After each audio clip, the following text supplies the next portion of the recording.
The mission is simple: to help high achievers naturally eliminate emotional and physical obstacles so they can optimize their life for higher achievement. Welcome. You have just entered the Genesis Zone. Good day, and welcome to the Genesis Zone show. This is Dr. Brian Brown. Thank you for taking time out of your busy schedule to join us on this beautiful Thursday.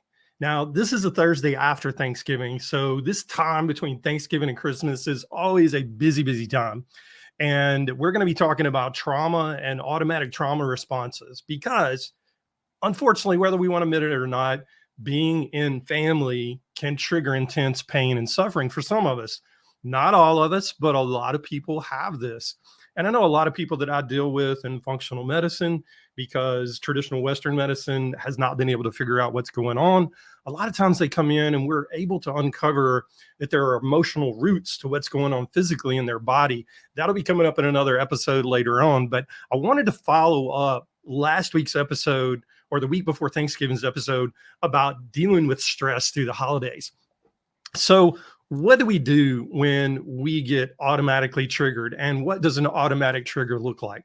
Well, an automatic trigger is exactly what it sounds like, or an automatic response is exactly what it sounds like. These things occur subconsciously many times without us even being aware until much after the fact. And then by the time it comes we're aware of it, we go into this cycle of response. And I'll talk a little bit about that cycle of response coming up here in just a minute. Now, a lot of times when people are dealing with their past traumas, whatever those traumas are, they frequently will take an approach of kind of grab the bull by the horns approach. In other words, we have to devour, digest, and dissolve the pain that's coming up. And it's a very active process. They may be seeing a therapist. They may be doing alternative medicine things like meditation and mindfulness and things like this, breathing exercises, yoga. They may be exercising really intensely to work out some of that stress. Whatever the case may be, it's that devour, digest, and dissolving of that pain that's coming up. So we find all of these usually physical ways to kind of do that. And some of them mental when we're seeing someone to help us kind of process through, such as a therapist or so on and so forth. But in times of intense situational stress, such as that presents itself around the holidays, this particular approach of devour, digest, and dissolve can be a little too intense. It'll be a little too much. And it kind of creates this roller coaster ride of pain, no pain response. So we move in and out of pain very rapidly, kind of like a roller coaster ride.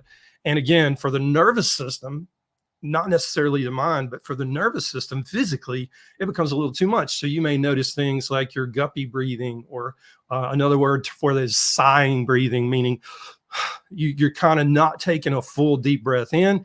Usually that means your abdominal muscles are way too constricted. Therefore, you're not using your diaphragm to move air. I know that's one of my personal physical signs that I'm way behind the 8 ball, is I will do that. And as such, I'll end up trapping air on the left and have rib flare on the left. Again, that's more of a medical physical therapy type of issue, but it can all be resolved simply by doing diaphragmatic breathing.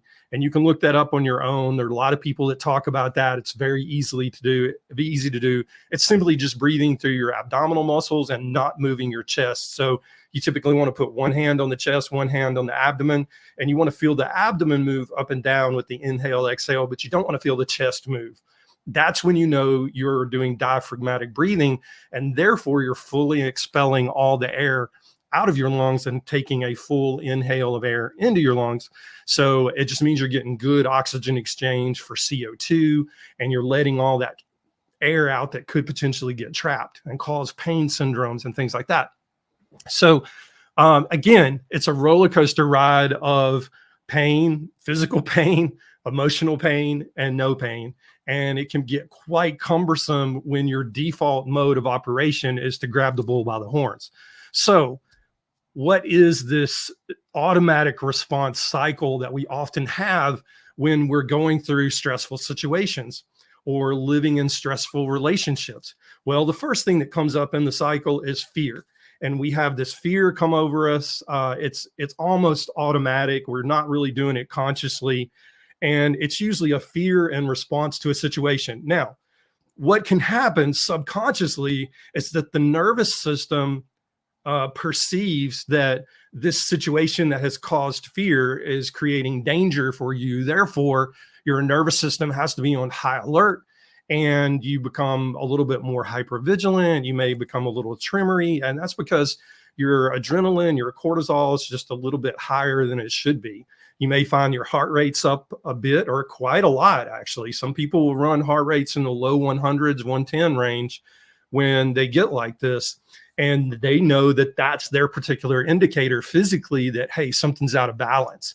But regardless, fear sets in, and there's a perception that there's danger there. Whether there is or not, it's a trigger from the past. And I'll talk more about that here in just a second. And then the next stage that you go through in the cycle is control.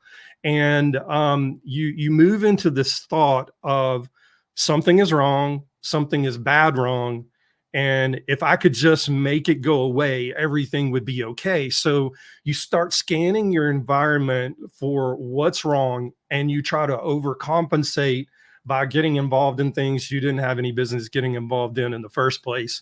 And you try to fix things. You become a fixer because you're trying to control the situation. A lot of times, and this is totally separate conversation, but it is a little bit related. A lot of times people default to obsessions, meaning these thought patterns that they can't get out of the loop of in their heads. So it's just repetitive loop of thoughts in their head. For example, did I check the locks? Did I check the stove? Did I leave the refrigerator door open? A little bitty things like that. And then compulsively you go behind and you check those things. Control can manifest like that. Another word for it is obsessive compulsiveness. And notice I didn't say disorder, because I don't think those things necessarily become disorders when they're episodic like that. I think they're just obsessive compulsive symptoms and not a full-blown disorder. A full-blown obsessive compulsive disorder would consume your day, most of the day, 24/7, and you can't get out of these loops obsessively or compulsively. When they're intermittent like this, because they're occurring because of a trauma response cycle or an automatic emotional response cycle, these control things are things that we do to try to bring about a sense of order into the perceived chaos that our nervous system is sensing from the environment of what's going on. The number 3 stage is acting out. So we move from fear or perception of a threat to control to acting out. What does acting out look like? Well, acting out can look like a lot of things.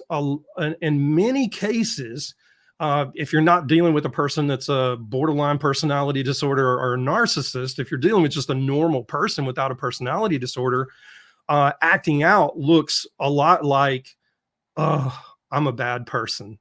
I don't like myself right now. How could anybody want to be around me? In fact, I just hate myself. And we go in this spiral down of self-loathing, guilt, and shame that's all directed towards us. Now, sometimes acting out can look like a trauma response, and it can look like fighting or fleeing or freezing or fawning. Now, what do those look like typically? Now, when I say fight, I don't necessarily mean that a person is physically fighting. Sometimes it can involve physical aggression, throwing things, things like that. But typically it's being snappy, easily agitated and being snappy. And then when you look at fleeing, I mean, that's pretty obvious. A person walks out of a room in the middle of a conversation that's gotten a little heated, or they're feeling really stressed out and they just go get in their car and they go for a drive. That's fleeing. Freezing is pretty obvious. You just completely shut down. And then fawning is a little bit different. Fawning is one that a lot of people do and they don't really realize that they're doing. If you think of the word fawn, you have to think of the word acquiesce, meaning you just kind of give in. You're not freezing, but you just kind of give in to the situation because you just don't have the energy to fight the fight. You don't want the conflict. So therefore, you meet everybody else's needs. their demands, their wants, their desires, and you negate your own needs, wants, and desires. So you're overdoing in order to avoid the conflict. So you acquiesce in every way on multiple levels with the people around you. And it's not a healthy place to be. And there are many people that do it. If I'm being honest, looking across my caseload, I would say almost 80% of people fall into a fawn type pattern throughout their life. Another way that a fawning type pattern will show up is you feel like you don't have a voice, or you feel like you have to shrink back and not be who you really truly are. And in those particular cases, it can become very difficult.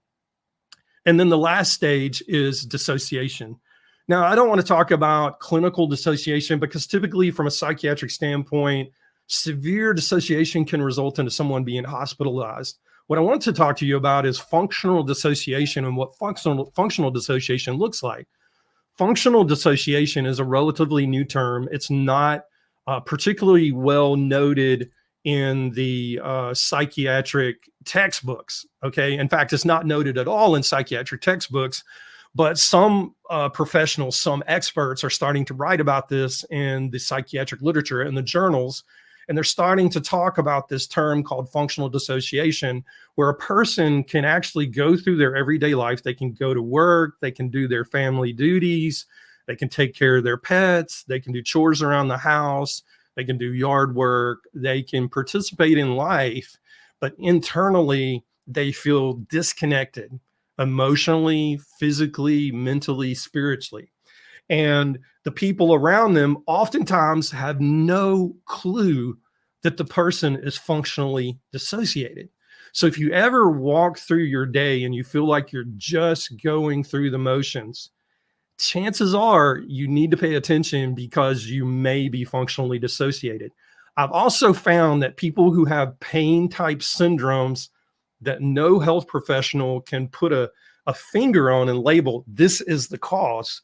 Typically, those people are functionally dissociated, and I have a theory behind why that happens, and I'll talk about that in future episodes. But right now, just know that functional dissociation is a thing. Know that it's very common, and know what it looks like. That feeling of just kind of being disconnected, but the people around you have no idea that you feel internally disconnected on a physical, emotional, mental, or spiritual level, or all of the above. So what can we do about these things? Well, there's a few things we can do. First of all, do not identify with what is arising. So when you perceive that threat or that fear response or that anxiety response, and you feel these changes emotionally in your body, do not identify with them. Realize that what you're feeling is not about what's happening right now. What you're feeling is related to an automatic response that was ingrained in you back at the time of your trauma, and something within your environment right now has triggered that. So just recognizing that that is a normal process and that can happen. And when trauma responses within you get projected onto what's happening right now, this can lead to that cycle that we're talking about. So how do you prevent yourself from being dissociated? Well, I've not read this anywhere in the literature, but it's something that I've found that works very effectively, and I'm going to walk you through it. What you need to know is the easiest thing to do when you're feeling like you're moving into this pattern, you're aware that something is changing, you've chosen not to identify with it, but you feel like, okay, something's rising up in me and I feel like I'm disconnecting. What can I do?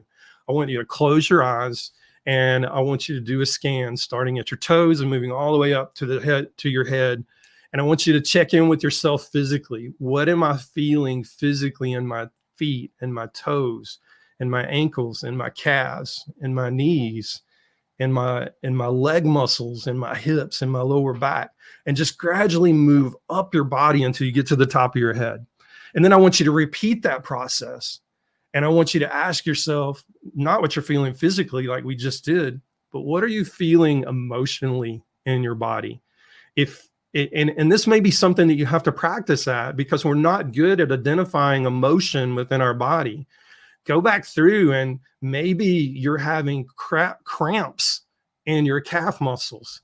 Ask yourself, are those cramps in my calf muscles related to an emotion? Are they related to my muscles being more tense than they should? Are they related to elevated cortisol because emotionally I'm at a highly charged state now? And then once you finish that emotional scan, pull into your breath and ask yourself, how am I breathing? Am I taking a full cleansing breath in and out? Am I diaphragm breathing? Am I constricted breathing and only breathing with my chest? And assess that, and then pull into your thoughts. What are my thoughts right now? And then once you get through with that, I want you to pull back to your breath, and I want you to force yourself to diaphragm breathe. Remember, hand on your chest, hand on the abdomen. The chest should not move, and the belly should go up and down with the inhale, exhale. This is going to take some practice for some of you. For some of you, it's going to come naturally. Then that's okay. Just keep working at it until you feel like after 5 or 10 minutes of doing that diaphragm breathing, your nervous system is calming down. Another thing this is doing, this is grounding you into reality, into the present moment, and it's grounding you physically into your body, which is very important to keep from functionally dissociating. I hope all that's clear. If none of that's clear, let me know in the comments below this podcast episode or this video episode that you're watching on YouTube or on Facebook. I would love to hear your comments. I'd love to know if you have any questions, because I believe this is critically important. That's all I've got for today. Until next time, stay in the zone. I'm Dr. Brian Brown.